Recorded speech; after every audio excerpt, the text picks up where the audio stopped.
Michio Kaku. Hello. Hi. How are you, sir? We saw you on TV last night talking about the oil spill, and we certainly wanted to get your take on our show as well, considering you're a friend of the show. Yes. Now, using a nuclear device, how viable is this? It's not a good suggestion at all. First of all, it'll make the area radioactive. It'll release radioactive iodine, cesium, strontium, which will contaminate the area for decades, if not centuries, depending upon the flow of ocean currents. And during hurricane season, you can imagine that tar balls will be shot into the air that are radioactive. Radioactive tar. Yeah, can you imagine radioactive tar balls winding up in people's swimming pools? It sounds like a horror movie, Dr. Kaku. It sure does. Now, with these hurricanes, we're going to have tar balls flying around?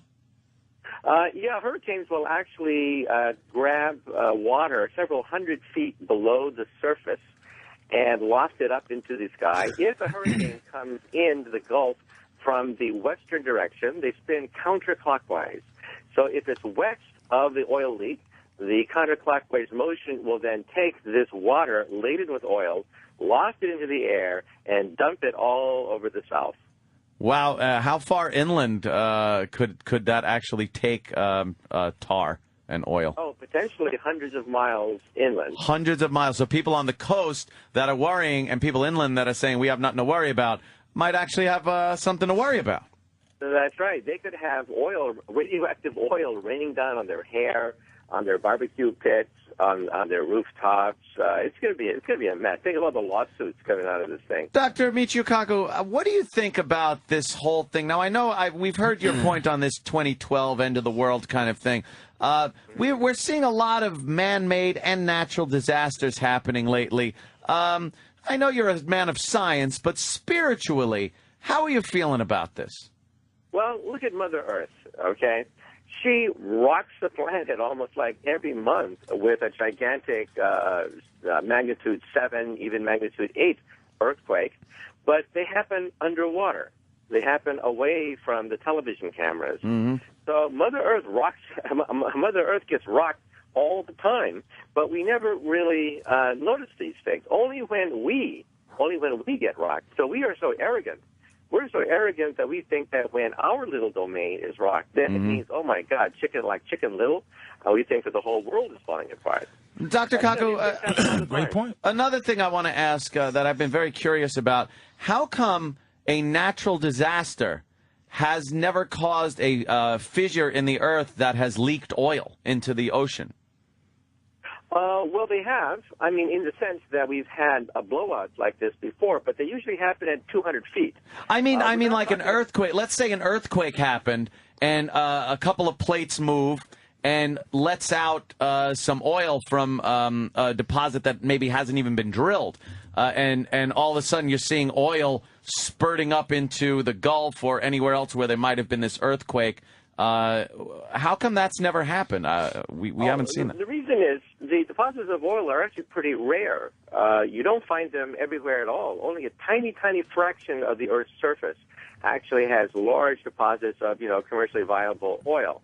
And if you then superimpose upon that the fault lines, you find that the fault lines and the oil deposits usually don't match. So we're in a situation where we think there's oil everywhere, but actually if you're a shale oil engineer, you know that it's only a tiny fraction of the Earth's surface has large oil deposits, and they happen not to be where there's lots of seismic activity. Thank goodness. Otherwise, we would have this. Yes, that would be oil all over the place. You forgot to ask about the fire cane. What's the possibility? You get a hurricane, it scoops up the oil, then you get a little, lightning strike, and next thing you know, you got a hurricane that's on fire. Is this possible? Well, a little bit unlikely in the sense that the oil is an oil-water mixture called an emulsion.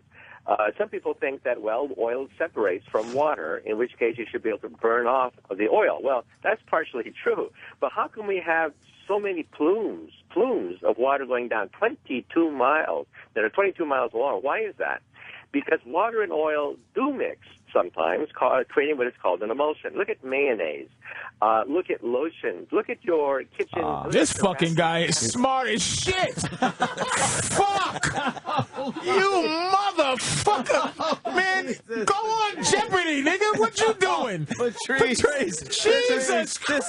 this is Dr. Michio Kaku. He's a physicist. Oh, Fucking please, guy is Doctor. phenomenal. Dr. Kaku, I want to apologize for Language. Patrice O'Neal's language. Yes, it gets a little This shit's salty. prodigious as hell, motherfucker. Yeah, gets a little God salty damn. with his language. He's a comedian. We don't really know much about him. He's playing in the area. He came in to do a set, and I didn't know he was going to Apparently, use that language, yes, sir. you've really impressed him, and that's how he shows his that he is indeed impressed with you.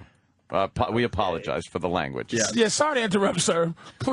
Sorry. So it is an Emulsion like mayonnaise. All right. that will not just burn randomly with maybe a lightning strike. That's right. And also, by the way, the nuke option that I talked about on the Keith Olbermann show last night Yes. is also not a good idea, because what happens if you detonate a hydrogen bomb underground, okay, what happens is you create an underground sphere, a sphere of vaporized dirt, a hollow sphere. The sides, the walls of the sphere get glassified. Right. Sand. So you have this glassified hollow sphere underneath the ground, which then eventually collapses, giving you a gigantic hole.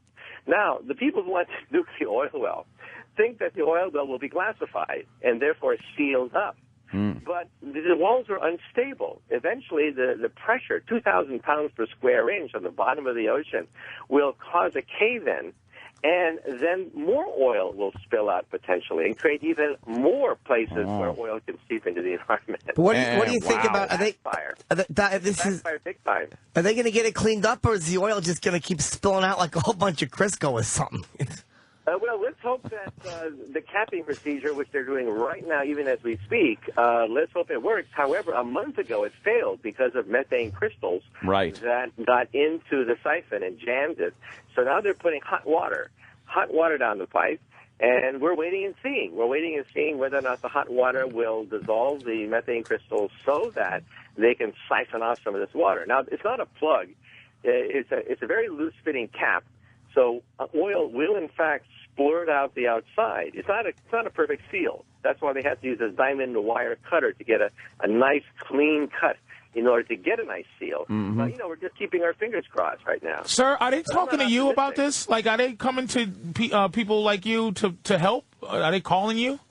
Well, I'll put it this way. Everybody and their brother now are making suggestions about how to cap that. Well, I get hundreds in my email. However, maybe these procedures will, in fact, work, but they work at 200 feet.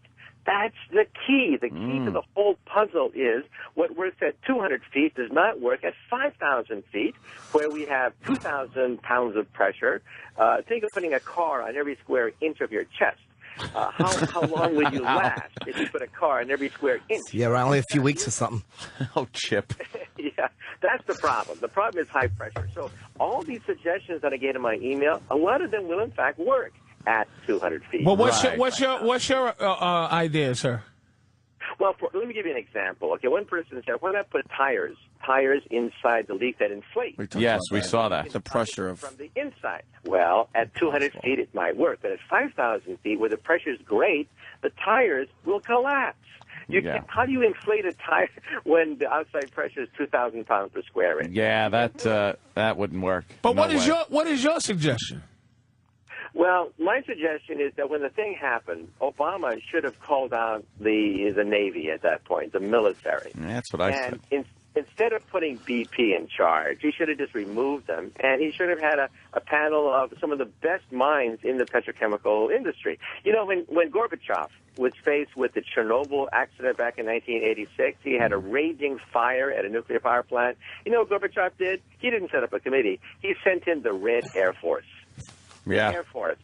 It was the Red Air Force that finally stopped that raging fire at Chernobyl. Oh, some of those poor guys. That's what Obama should have done. Called in the military, brought in the best minds, and then these procedures at 200 feet, they all work. They've tried seven procedures. They all work at 200 feet. None of them work at 5,000 feet. How much oil do you think is there? How much oil can you possibly think is just there? Can it just run out? Possibly enough to last for years. Can you imagine this oil well spill lasting for most of your lifetime? there's enough oil in some of these wells to last a lifetime. Wow. So that's why they're panicking, realizing it's going to get into the Atlantic Ocean. It's going to go around the tip of Florida, and it's going to go into the Gulf Stream, and it may even go all the way back to England. So British Petroleum may get some of their oil back in their backyard. Oh, Chip.